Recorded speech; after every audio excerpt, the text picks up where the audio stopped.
Le secteur du champagne a, comme beaucoup de domaines économiques, été touché par la crise sanitaire. À Château-Thierry, la coopérative vinicole de la vallée de la Marne a néanmoins pu poursuivre sa production, même durant le premier confinement. Quand on a des vins dans les cuves, il faut bien vider les cuves pour préparer la vendange à venir de l'année d'après, donc mettre les vins en bouteille.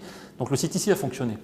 Et il a fonctionné tout simplement parce qu'on avait anticipé dans les procédures de gestion de risque la possibilité d'une crise sanitaire et qu'on avait donc tous les équipements, donc des masques FFP2 à l'époque. Et on s'est rendu compte, parce qu'on avait vu assez large, qu'on a pu aider les hôpitaux, aider les EHPAD, par exemple des dons de masques assez massifs qu'on a fait. Pour autant, la commercialisation des bouteilles a été plus compliquée en 2020.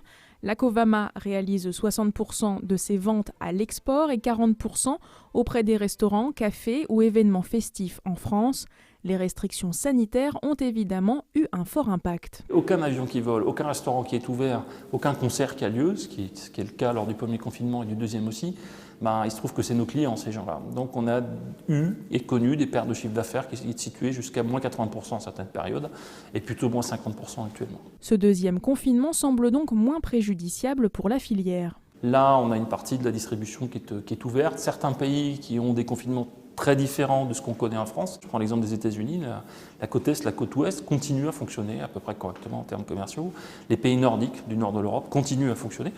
Donc on a une certaine activité, même si elle est réduite. La Covama se focalise donc sur le long terme. Elle vient par exemple de s'implanter dans un nouveau pays en Afrique. Une note d'espoir dans cette année difficile. Il faut être confiant dans notre métier. Vous savez, encore une fois, on est sur le temps long. Donc les épiphénomènes, même s'ils sont très difficiles au niveau humain, ce ne sont pas les premiers qu'on vit. Dès qu'on reviendra à un mode de vie normal, à une vie économique normale, à une vie sociale normale et culturelle normale, je pense que ipso facto, on aura une consommation de champagne qui repartira. Donc c'est encore une fois transitoire, il faut qu'on vive avec ça le temps d'eux. On espère bien que dans un an, on sera derrière ces problèmes sanitaires et là, il faudra bien qu'on reprenne notre bâton de pèlerin pour aller reconvaincre tout le monde de consommer du champagne. Habituellement, la Covama vend 3 à 5 millions de bouteilles de champagne par an. La coopérative rassemble 450 familles et fait vivre environ 1 millier de personnes.